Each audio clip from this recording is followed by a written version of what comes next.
computer. Yeah. So I am so excited. This has been a much awaited, long overdue conversation with the one and only Dr. Janelle McNeal. She's the founder and director of True North Counseling and Development. And so happy to have you a part of our conversation today. So how are you been? Thank How are you. you doing? I am doing well. It is always so good to see you, Melanie. And I'm just honored that you would let me be a part of this today. Yeah, Yes, but it's a lovely day. I'm feeling really good and just happy to get a chance to talk with you today. that's good. Mm. So for those of you who do not know, please introduce yourself. What's your area of expertise? We're going to get right into it. Okay, all right, Who here we are go. you? My name is Janelle McNeal, and I am the owner of True North Counseling and Development, as you said. And basically, what I do is I work primarily with women who are entrepreneurs or business owners or professionals, and I help them to achieve their unachievable dreams. So part of what we do when we work together is I ask, what is it that you would really love? What would be just like a fantastic life for you? And I'm like, I mean, if you could just have it your way, if everything could Right. just go your way, what would it be? So then they start saying, I've always really wanted to do this, or this would be really fun, or this is what feels like it's missing, like is missing in my life. And we have those conversations. And then we just basically figure out a game plan for how to get them from where they are to where it is that they want to be. And we start to work on their mindset about certain things not being available to them or certain things not being possible. Um, so I do that basically by individual counseling. I am a licensed psychologist. So here in Kentucky, I see clients really all over the state now because I see people not only in office, but also virtually. So I'm able to see people from different areas of Kentucky. And then I also offer masterminds. So it's just a space that I've created where women who, again, are ambitious, they're high achievers, they come together and they work towards something that they're wanting, but they've got the support of the group. And we have sort of like a Facebook page where we're able to kind of where they're able to sort of give each other support throughout the week, and we meet every other week and just sort of get a sense of where people are, where they're going, and it's really an exciting thing. And people say, oh, I'm so glad to know other people who are experiencing similar things.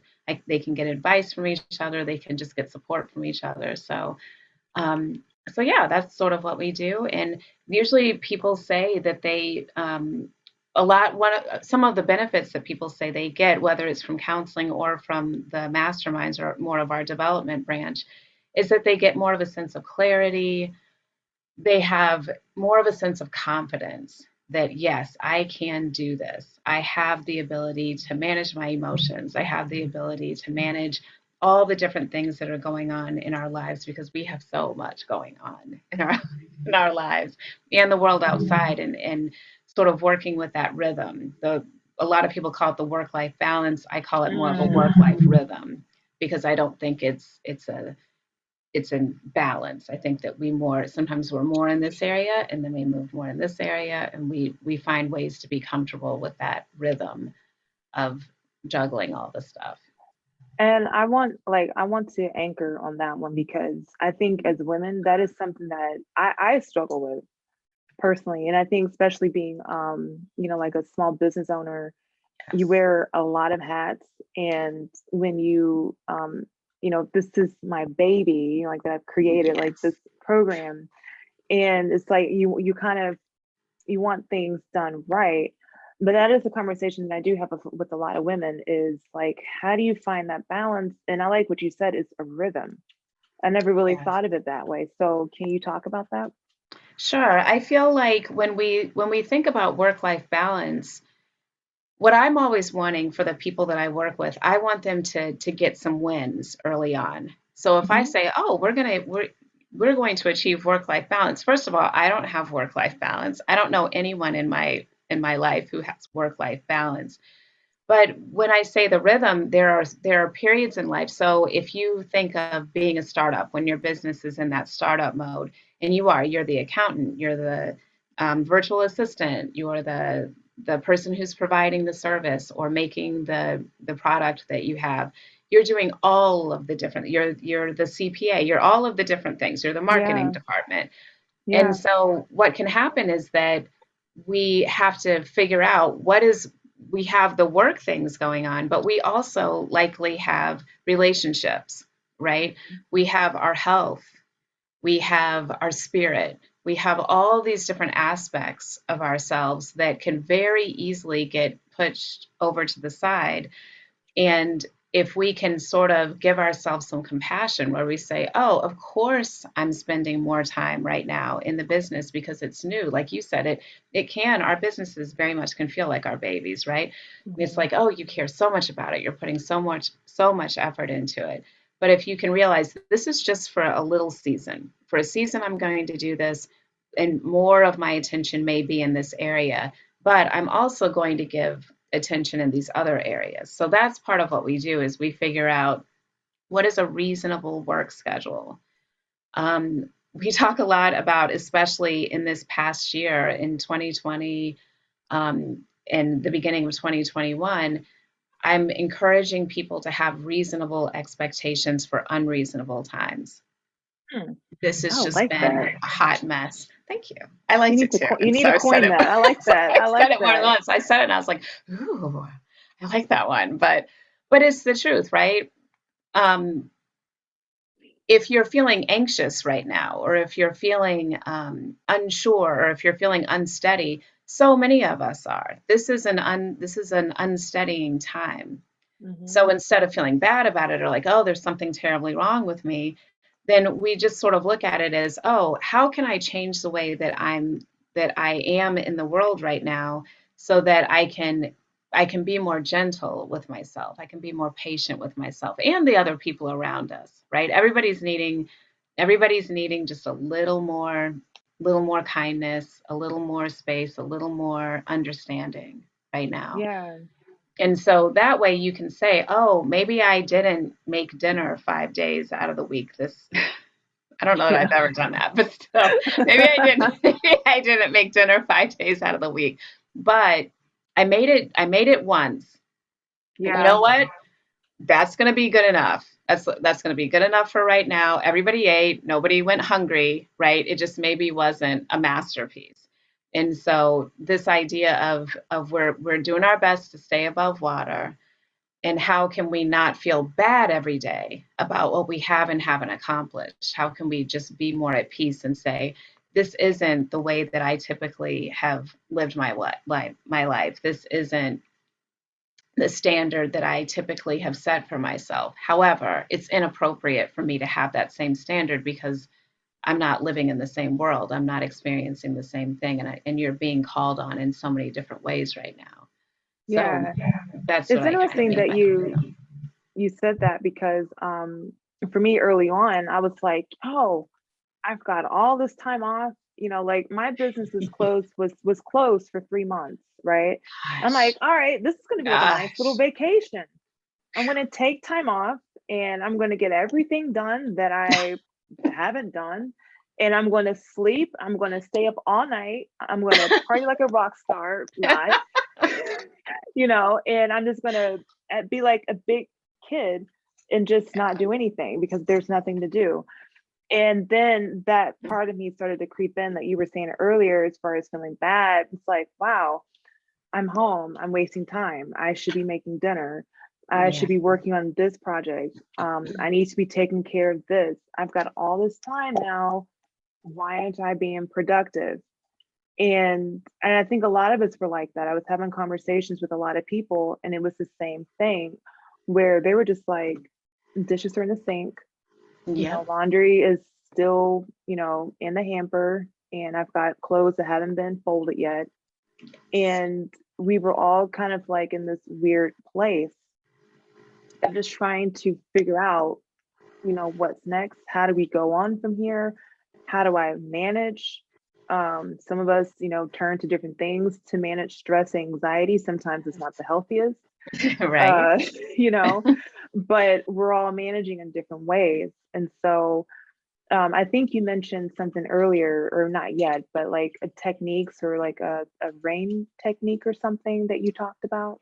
Yes. So one way that I think about emotions, a lot of times, the one that, especially when all of this kicked off, anxiety was huge, right? That was the Yeah. emotion of the day, of many, many days. And it hasn't left, anxiety is still hanging out with us. It hasn't gone away. But a lot of people were very interested in, how do I get rid of anxiety? How can I deal with this? How can I start feeling happy? How can I choose how I feel? And so one thing that I believe about emotions is that we are supposed to have all of them. There is a Mm. place for each of the emotions that we have, even the ones that we have previously labeled as negative. So if we look at anxiety, usually people aren't saying, "Yay, anxiety. Anxiety's here. Anxiety's my favorite." Usually people are like, "Oh no, I'm starting to feel anxious." And they can even start feeling bad about themselves. Like, there is something really wrong with me that I'm feeling this way. Why am I feeling anxious? And it just sort of builds. The anxiety Yeah. is bad enough, and then to feel bad about feeling anxious just, again, just keeps adding layers to the pain. So I like to think of all the emotions as being like little children.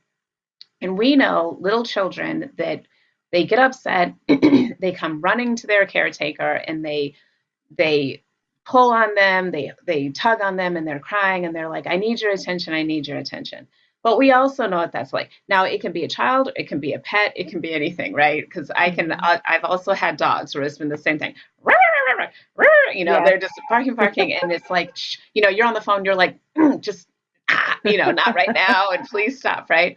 But what we find is that if you go ahead and pick them up, sit them on your lap, right? You stop what you're doing, you go ahead, you pick them up, you sit them on your lap, and you say, "What is it that you need?"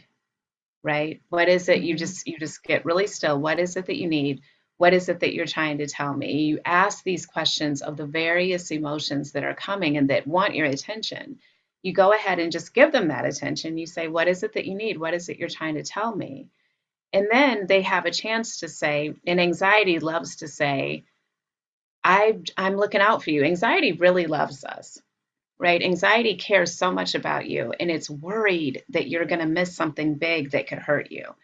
So it's always like, "Oh my gosh, there's a monster outside. Oh my gosh, you have this thing that's due, and the time is coming up, and what are we going to do? This is going to be the worst if it doesn't happen."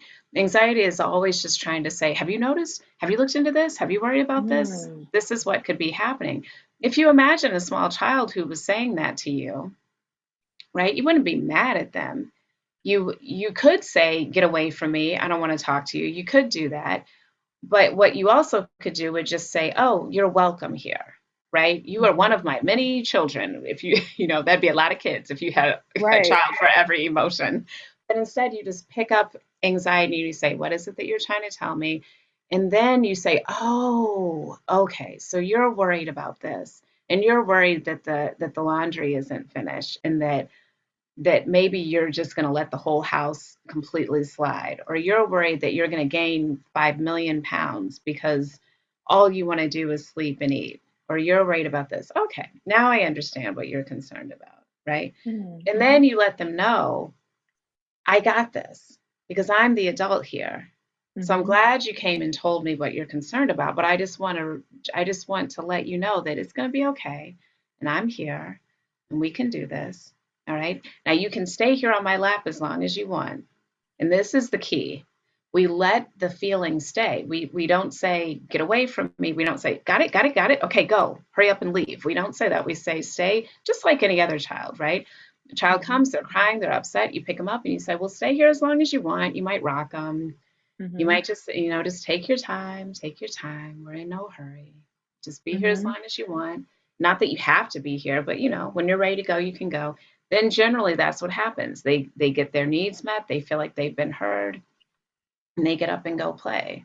They get up and go somewhere else and do their own thing, right? So it's this allowing of feelings that helps us to process the feelings that we have. And during in that processing is what eventually makes it where there's now room on your lap for another feeling. So it can be happiness, it can be anger, it can be anything, but you start to have this sense that any feeling that you're feeling is not bigger than you. It's just Mhm. a part of you. It's just something that's going on. Usually it's a thought that causes a feeling. So it's a thought that you're having maybe over and over. But there's another part of you that is not feeling that feeling. It's Mhm. another part of you that's like bigger than that feeling. So and that is what I think of as like your adult part, or the part of you that's observing the feeling. That which sees the feeling doesn't feel the feeling.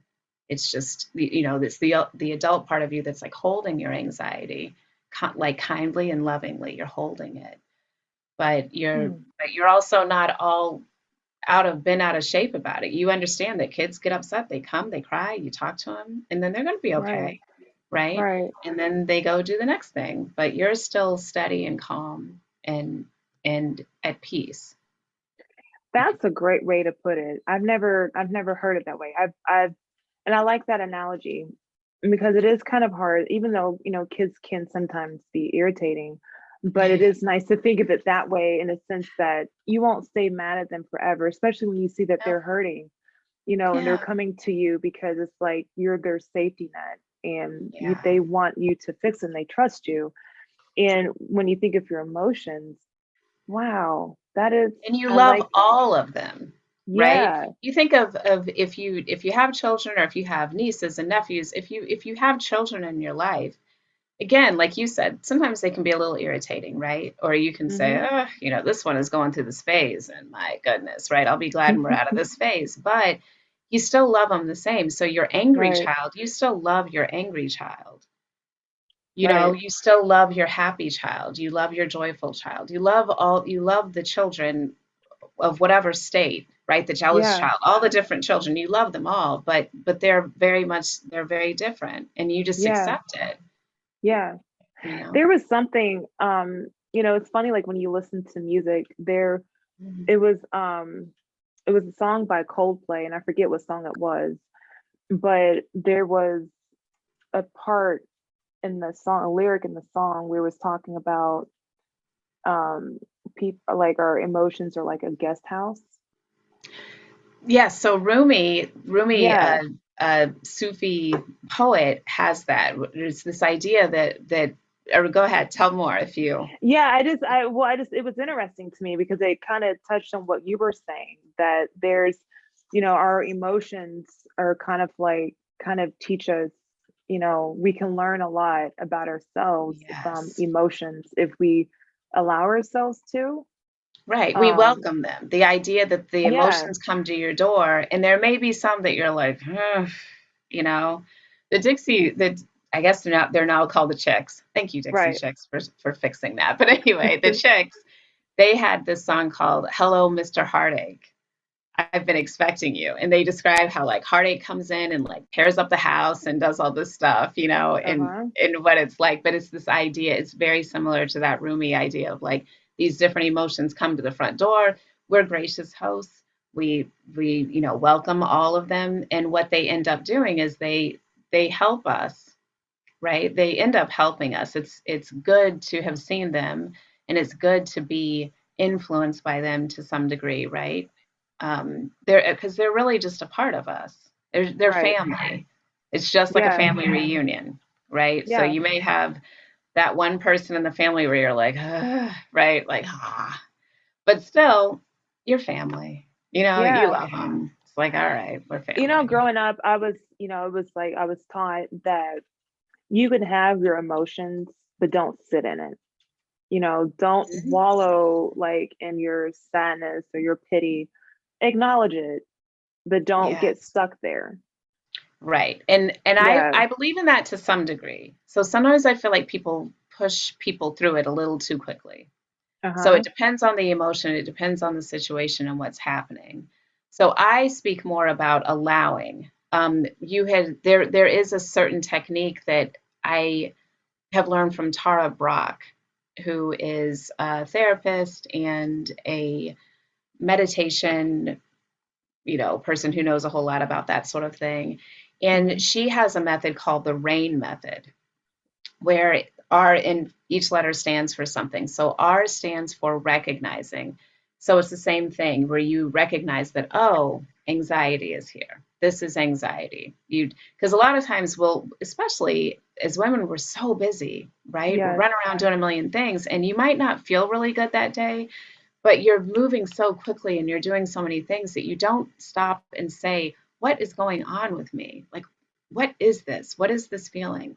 And then you can sit there for a second and go, oh, it's anxiety mixed with a tinge of jealousy, mixed with a tinge of, Mm. anger, mixed with a tinge of this. And it's like, oh, this is the emotional cocktail that I have right Mm-hmm. now. But you recognize it, then you allow. So that's the part where I'm saying just let that feeling sit on your lap and allow it to be there for as long as it wants to be, or as short a time as, sometimes it really doesn't take a whole lot of time to feel something. But you're still basically having that openness to what it is that you're feeling. So that's the A. So first you recognize, that's the R. A is Mm-hmm. to allow. And then I is to investigate. So she suggests that you don't just think, because we can also get into a bad loop where we're thinking too hard about things. But she suggests that we notice where in our body we're feeling it. Do we feel it in Yes. our necks, our shoulders, our chest? Are we breathing shallowly, or are we breathing nice and deeply, and diaphragmatically? Like, which way are we breathing? Are we clenching our stomachs, our jaws, that sort of thing? Mm-hmm. So you just sort of investigate it. You just kind of look at it, observe it, check it out from different angles. And then the N stands for nurture. So once you've recognized it, you've allowed it, you've investigated it, then you nurture it. And that's the part where I talk about holding the baby and kind of rocking it and saying, Mm-hmm. it's okay. I hear you. I see you. It's okay that you're feeling the way that you're feeling. Of course, you're feeling this way. Why would you feel any differently? Right? You validate that feeling. You say, oh, yeah, that makes sense. I can see how you'd be feeling that way. And then you're like, but we're going to be okay. I'm here, you've got support, we're going to be okay. This is not forever. This is a moment. This is a moment in time, and another moment's going to come behind it, and another one, and another one, and another one. So all we have to do is just kind of hang out and wait for these moments to come. Yeah. Or we can use the feeling that we're feeling as impetus to do something, right? Sometimes I love that about anger. Anger is a really great emotion because it tells you something's not right, right? Something is not right. And we can do something then. Then we can say, oh, now I know that I'm angry. I'm going to think about this and I'm going to use good judgment. First, I'll do this rain technique so that I can get into a more calm place. So I'm not just, Mm-hmm. doing something rash and not helpful with anger. Mm-hmm. But you can say, oh, I'm going to work towards social justice. I'm going to make a difference in someone's life. I'm going to write a letter. I'm going to vote. I'm going to, and you can say all these different things that you'll do that really, if anger hadn't been there, you might not have had the like umph to go and do something different, right? So Right. appreciate all the feelings, but we Mm-hmm. always have the adult part of us that can be rational, and that can say, okay, this is a good idea or this is not a good idea. Right. I like that. It kind of reminds me of like, some of us might have experienced panic attacks, or we have loved ones that have experienced panic attacks. And, it's like you're taught to how to ground yourself, right? And Yes. it's like you're using your five senses. Like, what do you see? What do you Yes. smell? Like, touch this to kind of, to kind of bring you back, I guess, like to reality in a Exactly. way. And that's like when said the acronym, recognize the situation, um allow, and then allow yourself to feel that emotion for however long you need to feel it, to process Mhm. it, Mhm. investigate it. Well, what is this really about? Like, why am I feeling this way? Is there Mhm. a fear? Is there an insecurity? Is Right. there And maybe, where am I feeling it? Not only yeah, and why, but where? Yeah. where what is this? Where am I experiencing this? Am I experiencing it by not sleeping well? Where is it popping up in my life? right? And where Yeah. is it popping up physically in me, Yeah. emotionally in me? Just, yeah, not just the why. We can look into the why, but sometimes we can get so big into the why that it's like Man. it can kind of we can miss sort of the more subtle parts of the emotion. And I like that. Thank you for bringing that out because for me personally, last year and with everybody else, it was just there's no words for it, honestly. Yeah. And physically, your body went through something, Mhm. like I was noticing in my sleep, like I would wake up and like my hands would hurt. But what I noticed was like I was literally clenching my fists in my sleep Gosh. because I was just, you're so tense. And Yes. for me, it's just like I hold all of my tension in my neck and shoulders. Of course, Me too. it's occupational hazard with my job. Like I'm always like this all day with, people's hair and things like that. Yeah.